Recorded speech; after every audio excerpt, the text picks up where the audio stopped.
A suburban street in New Jersey is a quiet tree-lined street with single-family homes on either side. The homes are typically two-story, with well-manicured lawns and front porches. There are often sidewalks and driveways, and some of the homes have garages. Streets lined with trees, which provide shade and privacy. Leanne and David Sr.'s house is the biggest on the street. Veronica walks into Leanne's modern suburban kitchen in New Jersey. The kitchen is large and open, with plenty of natural light. The cabinets are white, with stainless steel appliances. The countertops are made of quartz and the floor is hardwood. There's an island in the center of the kitchen, which provided additional counter space and storage. The kitchen also has a breakfast nook where people could sit and eat while they cook. Leanne is on the phone with David, her son. And, well, you know that dick who you last heard on Military Guy walking away from his family? Yeah, anyway, he features in this series, so great. I mean it, David. You get your ass back here now. The son needs his father. Veronica opens up a coffee mug and pours herself coffee using a coffee maker. Oh, nothing like a fresh cup of joe to start the day. Oh, and the gossip. You have a day to get your ass back here, or Vinnie and I come looking for you. Leanne is furious. Well, I guess it's a good thing we're not in a Quentin Tarantino movie.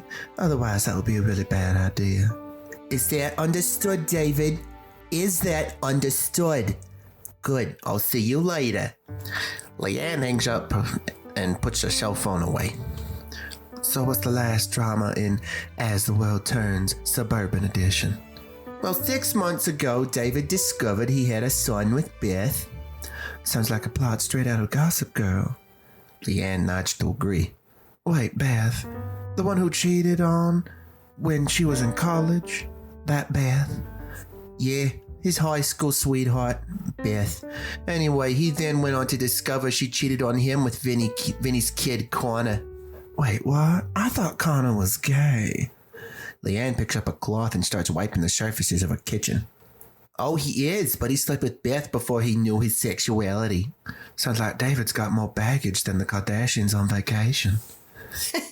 I know, right? And to think we used to think our lives were boring. Veronica laughs. When David found out, he was devastated, so he left town and we haven't seen him in over 6 months. So he's coming back today? Great. Just what we needed. A long-lost family reunion. Yeah, he's coming back and I'm going to use him as a punching bag. Well, as long as you don't throw in the towel and call it a knockout. Leanne laughs. There won't be any room for me here. I mean, with all the emotional baggage coming with him. Veronica makes herself some toast.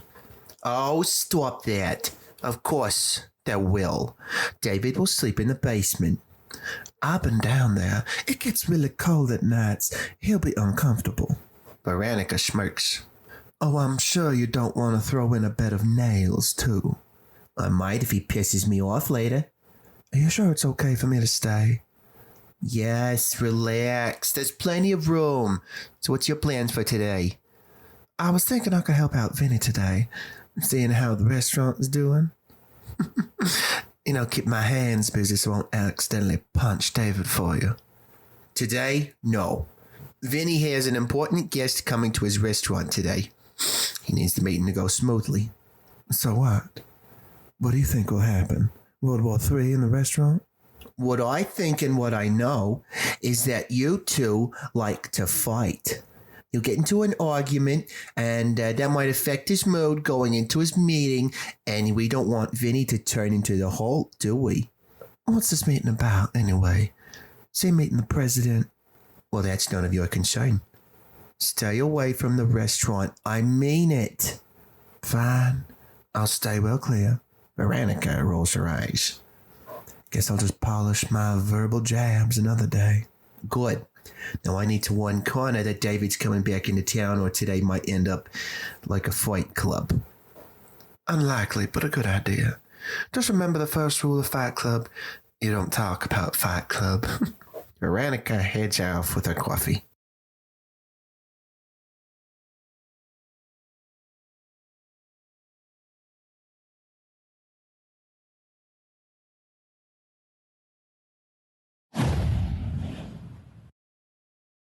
I'm sitting talking to a man. The man is the famous musician and singer John Bon Jovi. I make John Bon Jovi laugh out loud and then excuses himself. Veronica's across the street, seeing all this, heads towards the restaurant. She sees John Bon Jovi touching one of the waitresses by the arm in a gentle, friendly way. Veronica misconstrues this as an act of aggression and walks over to Bon Jovi. Oh, well. Look who's giving out free hugs. Keep your hands to yourself when you're around my servers, Mr. Rockstar. Bon Jovi laughs. He's surprised by that. What did you say to me? You know, it's a good thing you're not living on a prayer right now, because that kind of behavior won't fly in this restaurant. One of the servers tries to talk, but Veronica glares at her. Listen, lady. I wasn't trying anything with her. I'm a regular here. I'm friends with all the staff in here. Oh, so being a perv is a sign of friendship? Veronica smirks. You must be the life of the party. The server runs towards the back to get me. Do you know who I am? Should I? Oh, wait, I shouldn't. Were you my third grade teacher or the guy who invented spandex pants? Jovi laughs. Look, I'm just here to catch up with a friend. Why don't you keep your nose out of my business? Why don't you mind your manners before I throw you to the curb and see if you can still run away? What did you say to me? Oh, so you are deaf. Let me repeat myself in sign language for you. Mind your manners before I throw you out. I head over with a plate of linguine with clam sauce.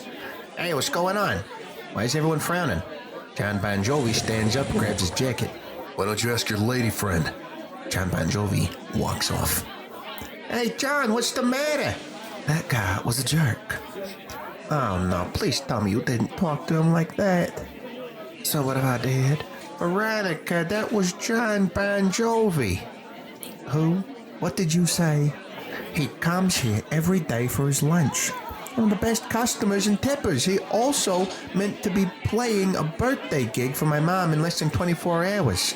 Oh, crap. Shit, I'm so sorry. My mom is 90 years old tomorrow. She's been looking forward to the performance. She hasn't stopped talking about it since I told her. What have you just done? I can fix this. I'll apologize to him. What's his number? I can't believe you did this. And I walk off. I'm sorry, Vinnie. Let me fix this. Maybe I can impersonate him and sing Living on a Prayer for your mom. She's old. She'll never know the difference. I'm gone, shaking my head. Veronica sighs with frustration.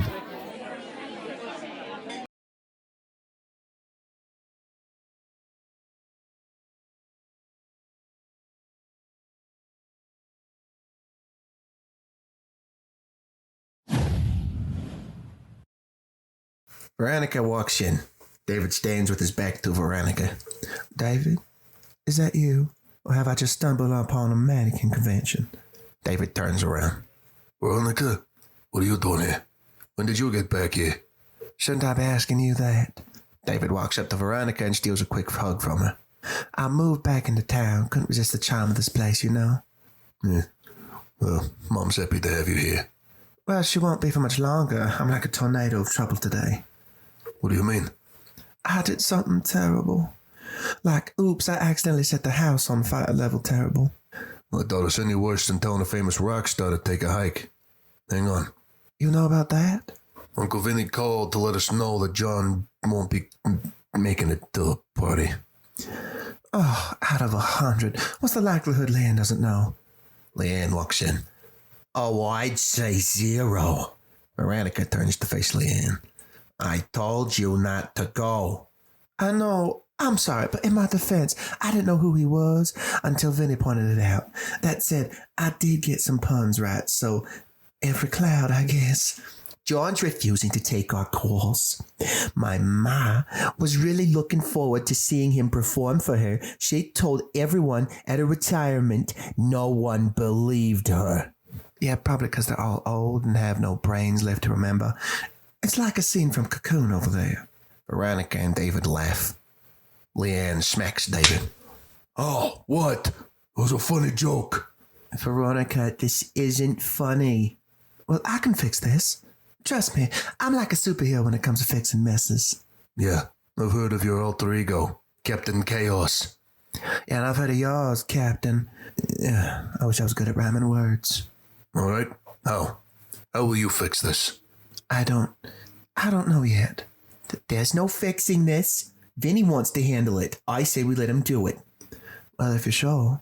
I'm very disappointed in you, Veronica. That makes two of us. But hey, at least we have something in common now. Leanne walks off shaking her head. Veronica stares at David. Hey, I'm not doing it. I didn't ask you to do anything. Good, because I'm not driving you to John's apartment complex. Oh, come on, David. Don't be a party pooper. It's not like I'm asking you to parachute onto his balcony. Veronica smiles. David looks worried. I'm not driving you. Don't be a spoilsport. We could be the next Ocean's 11 if we play our cards right. Yeah, more like Shawshank Redemption. Veronica rolls her eyes.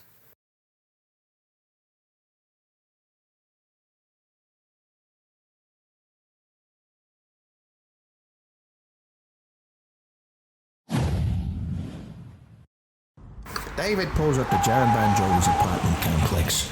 There's a gate preventing David from driving further into the car park. I thought the gate might be open, but it's not. Can't go further unless John lets us go further.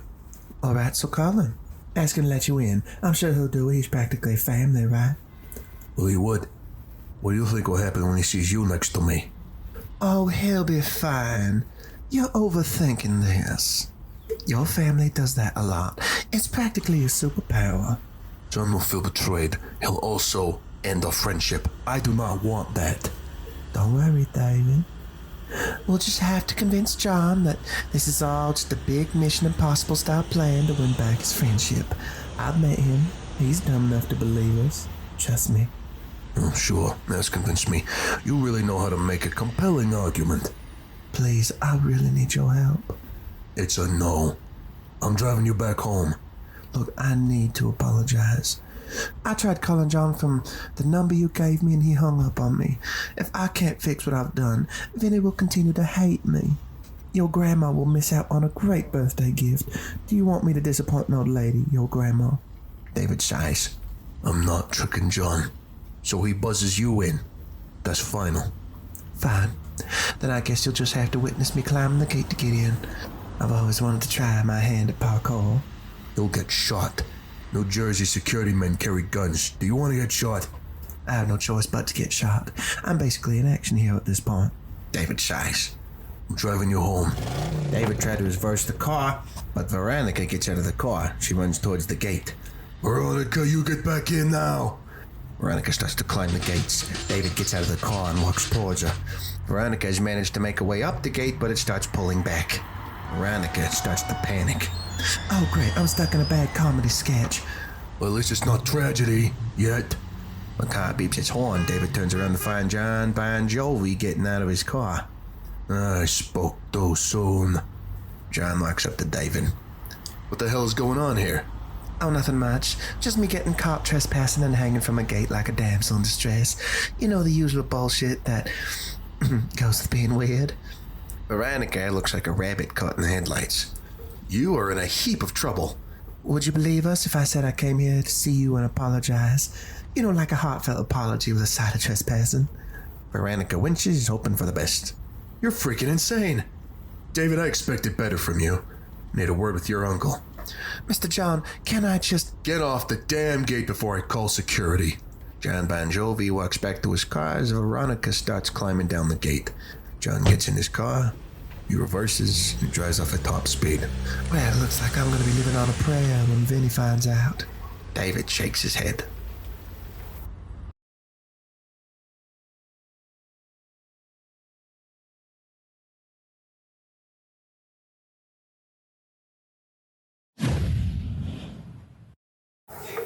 Veronica walks in to find an empty restaurant. I'm sat down reading the newspaper. Veronica walks over to me. It's the lunchtime rush. Where are all our customers? Do they have food poisoning, or have they all decided that today's the best day that they diet? Yeah. Where are my customers? That's the magic question.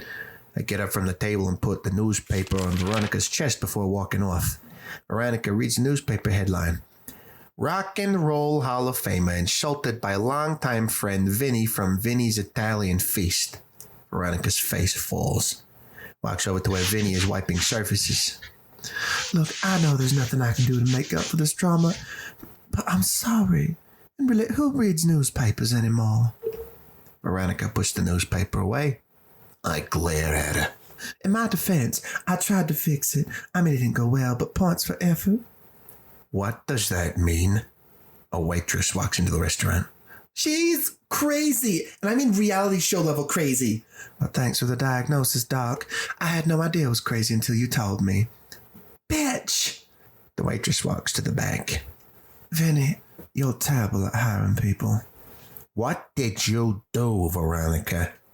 Veronica winces and says, I climbed up on Joey's apartment gates to try to apologize to him. You know, like a modern-day Romeo and Juliet, but without the love part.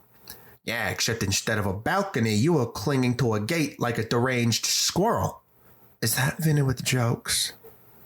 That's as rare as finding a photo of Frank Sinatra smiling. Get the hell out of my restaurant. Fine, I'll leave. But before I go, can we at least have a Jerry Maguire moment and hug it out? My nostrils flare. You're considering it? No, I'm wrong. You're just mad at me.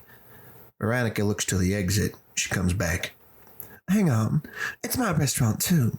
And you're acting like I set it on fire. I said, get the hell out. Fine. I'll go. But all I say is people make mistakes. It's not a crime. Except for the gate climbing thing. That was. But let's not dwell on that. I said, get the hell out. Well, if you insist, but I hope you don't mind if I pasta by you on the way out. Veronica laughs, waiting for my glare to subside, but when it doesn't, she quickly walks out.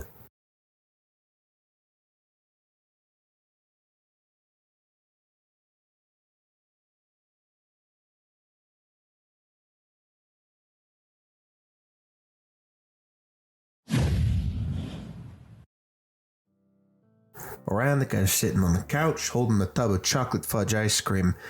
Looks miserable as she watches Frozen on Disney+. Pauses the TV when Leanne walks in.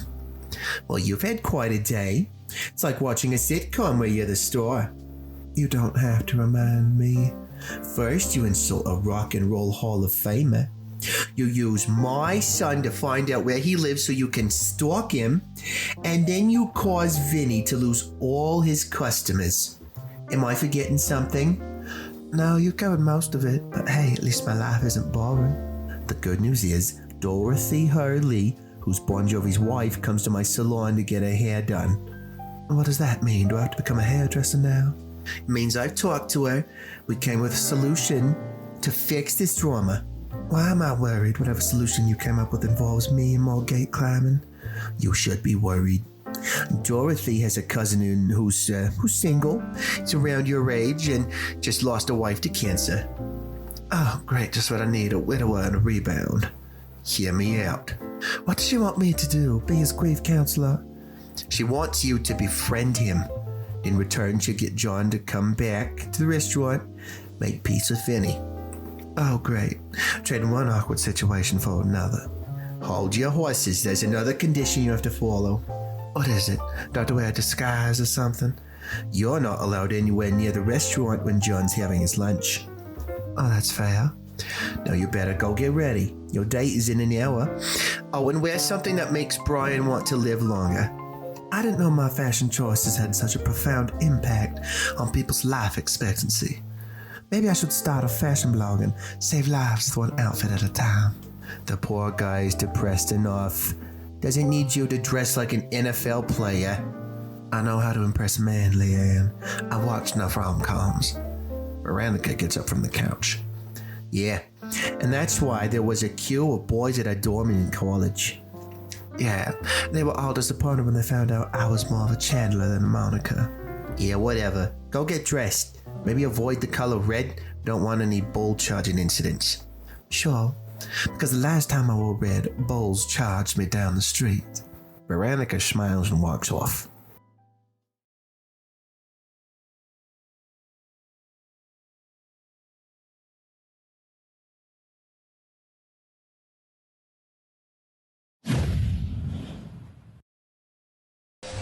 Veronica's vacuuming when Leanne and I enter. Well, how was the gig? Did John rock everyone's socks off? My mom had the best time of her life. I wish I could have been there. I'm sure John and I could have laughed at the whole gate climbing fiasco by now. Yeah, or you could have insulted him again. I said I'm sorry about that. Besides, I moved on to bigger and better insults. I have a few for you. Veronica goes to insult me. You're a pain in the butt. Well, at least I'm not a pain in the neck like you. Sis, I've always had a pleasure spending time with you. Veronica, burn in hell. Really mature, Vinnie. Thank you. Next time, can you come up with a more creative insult, please? I walk off. Burn in hell. I will, but I'll bring you with me. I slam the front door shut. Oh, he loves me, really? Yeah, because it looked like it. Is the restaurant back to normal? Yeah, the local newspaper ran a new story about Vinnie and John. Everything is back to normal. John even had lunch at the restaurant to showcase that. People have been flocking back all day. Oh, thank God. I'm starting to worry I'd have to disguise myself as a potted plant every time I went there. I think you'd make a better cactus with all those prickly insults you throw around. Veronica shrugs. True. So what have you been up to? Just trying to vacuum up all the drama around here. I meant, how was the date with Brian? Brian cried a lot. I tried to make him laugh. Oh, let me guess, he cried even more? Yep, I'm officially the worst first date ever. Maybe I should start a new career as a professional tissue provider. Or maybe you should start a new trend in dating. Instead of coffee, you meet up for a good cry. Well, I'm tempted by that idea. Well, what happened after that?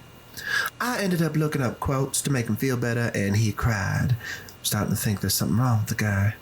Yeah, he lost his wife to cancer. Oh, damn it, I forgot about that. Anything else happen here? Beth was here earlier looking for David. She looked pissed off. It looked like she was about to blow a fuse. She wants to talk to David Jr., but he's avoiding her. They need to fix their drama. Oh, maybe they could try couples therapy with a side of karaoke. Worked for John Cusack and Kate Beckinsale. I can never say that name. But in Serendipity. It could be for Beth and David, too. Oh, maybe we could join them. Yeah, because nothing says, let's fix our relationship like singing, I Will Always Love You off key. Does David want to fix this drama? I keep telling him to, but he won't listen to me. Do you want me to talk to him? I've got a knack for making things worse, but sometimes it turns out better in the end.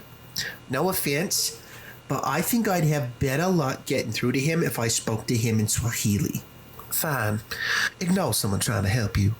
I'll handle this myself. Yeah, good idea. We don't want another debacle now, do we? Leanne nods her head as she walks off. Veronica puts the vacuum away. On this intriguing end, we sound out.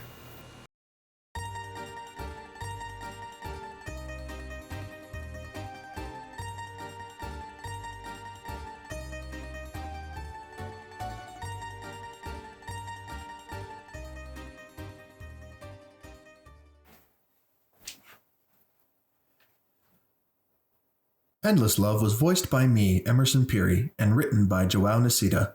If you've enjoyed this series, please share the series with your family and friends. And also be sure to subscribe to That Love Podcast and follow us on Twitter and Instagram on That Love Pod.